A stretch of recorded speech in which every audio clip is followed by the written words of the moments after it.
Time series analysis অধ্যায়ের নতুন একটি টিউটোরিয়াল। আজ আমরা সিজনাল ইন্ডেক্স শিখব। ইন্ডেক্সকে ইন্ডিসিসও বলা হয়ে থাকে। অর্থাৎ আমরা যদি এখানে এভাবে লিখি, এটিও আমরা মাঝে মাঝে পরীক্ষার কোশ্চেনে দেখব। তো সিজনাল ইন্ডেক্স কি আমরা যদি খুব সহজে বলি, এর আগে আমরা যে 3 ইয়ারলি, 4 ইয়ারলি, 5 ইয়ারলি, 6 ইয়ারলি যে মুভিং অ্যাভারেজগুলি বের করেছিলাম, কিভাবে কম্পিউট করতে হয়, ক্যালকুলেট করতে হয় শিখেছিলাম। সেটি ছিল একটু কয়েক বছরের আমরা কাজ করেছিলাম। এখন সিজনাল ইন্ডেক্স যেটি, সেটি হচ্ছে শর্ট টাইমের জন্য হয়ে থাকে। একটি বছরের অনেকগুলি কোয়ার্টার থাকে, আমরা জানি ৪ টি কোয়ার্টার থাকে। তো এই ৪ টি কোয়ার্টার এবং ইভেন আপনি কয়েকটি মাসের জন্যও একটি এভারেজ অথবা ইন্ডেক্স চাইলে বের করতে পারবেন সিজনাল ইন্ডেক্সের মাধ্যমে। Ah seasonal index occurs within a year, একটি বছরের মধ্যে সংঘটিত হয়। Lots of business activities is influenced by changing seasons of year. অনেক ব্যবসায়িক অ্যাক্টিভিটিস, কার্যাবলী, তাদের মার্কেটিং, তাদের অন্যান্য অ্যাক্টিভিটিসগুলি ইনফ্লুয়েন্সড হয় এই সিজনাল ভ্যারিয়েশনের কারণে। এ কারণে আসলে সিজনাল ইন্ডেক্স বের করতে হয়। ফর এক্সাম্পল আমরা যদি বলি, আ শীতের সময় আমরা কোল্ড ড্রিংকস এভয়েড করি, বা আমাদের যে ফ্রুটি জুসগুলি থাকে, আ ফ্রিজের বা ফ্রিজিং বা ঠান্ডা, এগুলি আমরা তুলনামূলক ভাবে চেষ্টা করি এভয়েড করার জন্য, আইসক্রিম এভয়েড করি। ঠিক তেমনি আমরা কফি অথবা আ গরমের দিনে গরম পোশাক, শীতের দিনে শীতের পোশাক। এই যে প্রোডাক্টগুলিও আমরা বললাম, এটি ডিপেন্ডস অন আমাদের ওয়েদার। অর্থাৎ কখনো শীতের সময় অথবা ইভেন সিজন, আপনি সামারে এক ধরনের ড্রেস পরবেন, অটমে, স্প্রিং এ ড্রেসের ক্ষেত্রে হতে পারে, ফুড হ্যাবিট এর ক্ষেত্রে হতে পারে। ডিফারেন্ট প্রোডাক্টের ক্ষেত্রে ডিফারেন্ট ইফেক্ট আসলে সিজনের আছে। তো এই বিষয়গুলি ক্যালকুলেট করা এবং সে অনুযায়ী আপনাকে মার্কেটিং প্ল্যান এবং বিজনেস প্ল্যান সাজানো খুবই দরকার হয়ে থাকে। এ কারণে সিজনাল ইন্ডেক্সটি গুরুত্বপূর্ণ। তো সিজনাল ইন্ডেক্স আমরা যখন ক্যালকুলেট করব, তখন দেখব আমাদের হাতে আসলে ৪ টি মেথড আছে। একটি হচ্ছে method of simple average, ২ number ratio to trend analysis, ৩ number ratio to moving average method এবং ৪ number link to relative method. আমরা আমাদের পরীক্ষার বিগত সালের কোশ্চেনগুলি এনালাইসিস করে দেখেছি যে সিজনাল ইন্ডেক্স থেকে কোশ্চেন আসলে আসলে কোনো মেথড উল্লেখ করে না। সরাসরি বলে সিজনাল ইন্ডেক্স বের করার জন্য। তো আমরা আজ ২ টি অঙ্ক শিখব। ২ টি অঙ্কই মূলত মেথড অফ সিম্পল এভারেজ মেথডে আমরা শিখব। যদি কোনো ধরন উল্লেখ না করে, এখানকার স্পেসিফিক কোনো নিয়ম উল্লেখ না করে, তাহলে আপনারা মেথড অফ সিম্পল এভারেজ মেথডেই সিজনাল ইন্ডেক্স বের করতে পারবেন।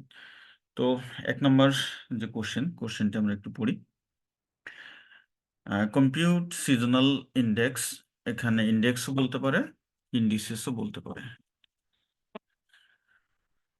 Compute seasonal index or indices from the following data.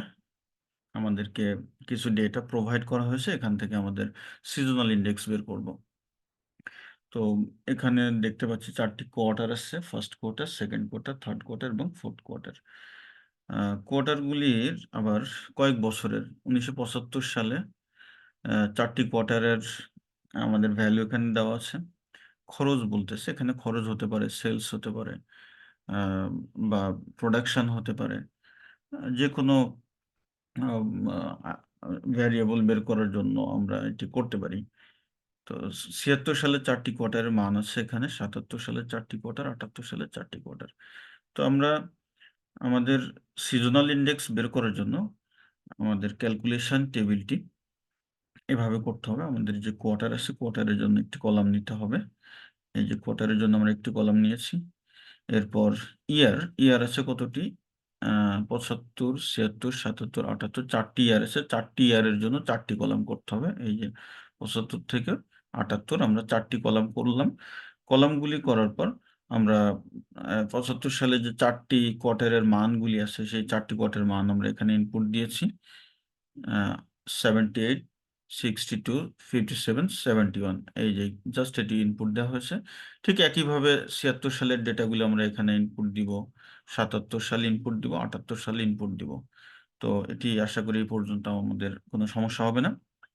এরপর যে কাজটি করতে হবে সেটি হচ্ছে আমাদের তাহলে আমরা কোয়ার্টার কোশ্চেন থেকে পেয়ে গেলাম ইয়ার এবং ইয়ারের ভ্যালুগুলি ডিফারেন্ট কোয়ার্টারের ডিফারেন্ট ভ্যালুসগুলি আমরা কোশ্চেন থেকে এখানে ইনপুট দিয়ে ফেলবো। ইনপুট দেওয়ার পর যে কাজটি করতে হবে আমাদেরকে কোয়ার্টারলি টোটাল, এটি আপনি কোয়ার্টারলি টোটালও লিখতে পারেন অথবা শুধু টোটালও লিখতে পারেন। অর্থাৎ আমাদের এই যে ফার্স্ট কোয়ার্টারের যে ৪টি বছরের, দেখেন খেয়াল করেন ৪টি বছরের ফার্স্ট কোয়ার্টারের টোটাল আমরা বের করেছি ৩৫৪, অর্থাৎ 78, 84, 92 এবং 100 যোগ করলে আমরা এটি পাবো। ঠিক একইভাবে আমরা সেকেন্ড কোয়ার্টার থেকে আমরা টোটাল বের করব, থার্ড কোয়ার্টার, ফোর্থ কোয়ার্টার থেকে আমরা টোটাল বের করে ফেলব। টোটাল আমরা যখন বের করব তখন আমাদেরকে বের করতে হবে কোয়ার্টারলি অ্যাভারেজ। আমরা টোটালের পরে বের করব অ্যাভারেজ। অ্যাভারেজ কিভাবে বের করব? অ্যাভারেজ হচ্ছে আমরা যে টোটালটি বের করেছি, আ এটি অ্যাকচুয়ালি ৪ বছরের যে ভ্যালু ছিল তার যোগফল। এখন আমাদেরকে যেহেতু এখানে বছর ছিল ৪টি, তাই আমাদের এই মানটিকে ৩৫৪ কে ৪ দ্বারা ভাগ করতে হবে। এখানে যদি ৫ বছর থাকতো তাহলে ৫ দ্বারা ভাগ করতাম। যদি ৭ বছর থাকতো তাহলে ৭ দ্বারা ভাগ করতাম। তো এখানে ৪ বছর আছে, আমরা ৪ দ্বারা যদি ভাগ করি তাহলে পেয়ে যাই আ ৮৮.৫। ঠিক একইভাবে এই যে ৪ বছরের টোটাল ২৭৭, তাকে যদি আমরা ৪ দ্বারা ভাগ করি পেয়ে যাব ৬৯.৫। ঠিক একইভাবে ৬৩ এবং ৮৩ আমরা বের করে ফেলব। তো এটি বের হলো কি? আ প্রত্যেক কোয়ার্টারের ইন্ডিভিজুয়াল এভারেজ বের হলো। এটি একটি এভারেজ, এটি একটি এভারেজ, এটি একটি এভারেজ, এটি একটি এভারেজ। এখন আমাদের কি করতে হবে? একটি ওভারঅল এভারেজ বের করতে হবে। ওভারঅল এভারেজ কেন বলছি? আ আমরা যদি এভাবে বলি average of quarterly average. Average of, আমি সংক্ষেপে লিখেছি জায়গা কম। Average of quarterly average.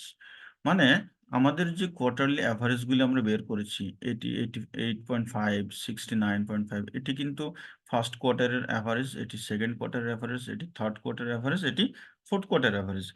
এই ৪ টি কোয়ার্টারের এভারেজকে যদি আমরা ৪ দ্বারা ভাগ করি, অর্থাৎ এই ৪ টি মানকে আগে যোগ করতে হবে। দেখেন এখানে যোগ করা হয়েছে ৮৮.৫, ৬৯.৫, এরপরে ৬৩, এরপরে ৮৩। এই যে ৪ টি মান, ৪ টি এভারেজ, কোয়ার্টারলি এভারেজকে আমরা যদি যোগ করি, যোগ করে যেহেতু কোয়ার্টার আমার ৪ টি, আমি ৪ দ্বারা ভাগ করব। ভাগ করলে পেয়ে গেলাম ওভারঅল এভারেজ, অথবা এখানে আপনার এতগুলি লেখার দরকার নেই। চাইলে টোটাল এভারেজ লিখতে পারেন, চাইলে ওভারঅল এভারেজ লিখতে পারেন, অথবা চাইলে লিখতে পারেন এভারেজ অফ কোয়ার্টারলি এভারেজ, যেকোনো একটি। তো আমি আ এটি রাখলাম। Overall average. এই এভারেজকে এভাবে মার্কিং করার দরকার নাই। তো এটি যখন আমাদের বের হয়ে গেল, অর্থাৎ এটি ছিল আমাদের প্রত্যেক কোয়ার্টারের ইন্ডিভিজুয়াল এভারেজ, আর এটি হচ্ছে ৪ বছরের ৪ কোয়ার্টারের ওভারঅল এভারেজ। দেন আমাদেরকে আরেকটি কলাম করতে হবে। এখন আমরা বের করব সিজনাল ইনডেক্স অথবা ইন্ডিসেস। এই সিজনাল ইনডেক্স বের করতে গেলে আমাদেরকে প্রত্যেক কোয়ার্টারের যে এভারেজ আমরা বের করেছি, এই এভারেজ ফার্স্ট কোয়ার্টারের জন্য ছিল 88.5। এই 88.5 কে ওভারঅল এভারেজ দ্বারা ভাগ করতে হবে। ওভারঅল এভারেজ কত ছিল? 75.94, এই যে 79.94 এবং 100 দ্বারা মাল্টিপ্লাই করতে হবে। যদি প্রত্যেক কোয়ার্টারের এভারেজকে ওভারঅল এভারেজ দ্বারা ভাগ করা হয় এবং 100 দ্বারা মাল্টিপ্লাই করা হয়, তাহলে প্রত্যেক কোয়ার্টারের আমরা সিজনাল ইন্ডিসিস পেয়ে যাব। একইভাবে এখন আমরা সেকেন্ড কোয়ার্টারে আসবো। 69.5, এটি হচ্ছে আমাদের এই কোয়ার্টারের এভারেজ। তাকে আমরা আবার ভাগ দিব। ওভারঅল এভারেজ 75.94, এই যে 79.84 এবং টাইমস 100 করলে আমরা সেকেন্ড কোয়ার্টার এভারেজ পেয়ে যাবো। একইভাবে থার্ড কোয়ার্টার এবং ফোর্থ কোয়ার্টারের এভারেজ পেয়ে যাবো। এভারেজ মিনস এটি হচ্ছে আমাদের সিজনাল ইন্ডিসেস। তো আশা করি আপনারা বুঝতে পেরেছেন, এবং এখানে যে সিজনাল ইন্ডিসেস পেলাম, চাইলে আপনারা এই ৪ টি যোগ করে টোটাল দেখাতে পারেন। এই ৪ টি যোগ করলে আমরা 400 পাই, এবং তার যদি আবার এভারেজ দেখাতে চান সেটিও সম্ভব। যেহেতু আমাদের এখানে ৪ টি কোয়ার্টার আছে, ৪ টি কোয়ার্টারের কারণে আমরা ৪ দ্বারা ভাগ করেছি টোটালকে, পেয়ে গেলাম 100। এখানে কোনো পার্সেন্টেজ সিম্বল আমাদের ইউজ করার প্রয়োজন নাই। যদি কোয়ার্টার থাকতো ৩ টা, তাহলে আমরা এখানে ৩ দ্বারা ভাগ করতাম, এখানেও ৩ দ্বারা ভাগ করতাম। আশা করি আপনারা বুঝতে পেরেছেন। আমরা সেম আরেকটি অঙ্ক দেখব। আর যে কথাগুলি বললাম, আ আমাদের যে নিয়মগুলি আছে এখানে একটু আমি সামারাইজ করে দিয়েছি যে সব কোয়ার্টারের মান যোগ করে টোটাল বের করতে হবে। টোটাল মানে এই যে এটি। এরপরে বলা হচ্ছে বছরের সংখ্যা দিয়ে ভাগ করে এভারেজ বা গড় মান বের করতে হবে। এই যে বছরের সংখ্যা কতটি আছে? ৪ টি। এ কারণে ৪ দ্বারা ভাগ করে আমরা এভারেজ বের করলাম। এরপর বলা হচ্ছে সবগুলো এভারেজকে কোয়ার্টারের সংখ্যাতে ভাগ করে নতুন এভারেজ বা টোটাল এভারেজ বা ওভারঅল এভারেজ বের করতে হবে। সবগুলো এভারেজকে কোয়ার্টারের সংখ্যা দ্বারা ভাগ। তো আমরা এই যে এভারেজকে যোগ করব। যোগ করে আমাদের ৩ টি বা ৪ টি বা ৫ টি কোয়ার্টার হবে না। ৩ টি হতে পারে, ৪ টি হতে পারে, ২ টি হতে পারে। তো এখানে ৪ টি আছে, ৪ দ্বারা ভাগ করা হয়েছে। দেন সিজনাল ইনডেক্স কিভাবে বের করব? এটি হচ্ছে average divided by total average বা ওভারঅল এভারেজ। এটিকে আমরা ওভারঅল এভারেজ লিখি অথবা টোটাল এভারেজ লেখা যেতে পারে। Overall average into 100। এই যে সিজনাল ইনডেক্স বের করার জন্য আমাদেরকে এটি ফলো করতে হবে। দেন আমরা চাইলে এখানে টোটাল এবং এভারেজ বের করে দিতে পারি। এখানে আমাদেরকে কোনো গ্রাফ অঙ্কন করতে বলা হয় নাই। তাই এ পর্যন্ত করলে আমাদের অঙ্কে আমরা পূর্ণ নম্বর পেয়ে যাব। ঠিক একইভাবে আরেকটা অঙ্ক দেখি। Calculate seasonal index from the following data. এখানে আমরা দেখছি সিজন আছে ৪ টি। এই ৪ টি সিজনের summer, autumn, winter and spring এবং ইয়ার আছে ৫ টি। ৮০ থেকে ৮৪ ৫ টি ইয়ার আছে। প্রত্যেক বছরের ৪ টি যে সিজন আছে তাদের কিছু ডেটা আছে। এই ডেটাগুলি দ্বারা আমাদেরকে সিজনাল ইনডেক্স বের করতে বলা হয়েছে। কোনো মেথড উল্লেখ করা হয় নাই। তাই আমরা ১ নাম্বার যে মেথডটি ছিল মেথড অফ সিম্পল এভারেজ, এটি দিয়েই সমাধান করব আগের অঙ্কের নিয়মেই। প্রথমে ক্যালকুলেশন টেবিল করব। ক্যালকুলেট এখানে লিখতে হবে table for calculation. Table for calculation of লিখতে পারেন, অফ সিজনাল ইনডেক্স। ওকে। এখানে কি করব? সর্বপ্রথম আমাদের সিজনের জন্য একটি কলাম থাকবে। এই যে কলাম চলে আসছে। দেন আমাদের ইয়ারগুলি চলে আসবে ৫ টি ইয়ার। তো আমরা এভাবে টেবিলটা অঙ্কন করব। এটি ইয়ার। টাইটেল, যেহেতু এই কারণে প্রত্যেকটির সাথে আমরা এভাবে আলাদা রেখেছি। ইয়ার সবার জন্য কমন। এখানে ৮০ থেকে ৮৪।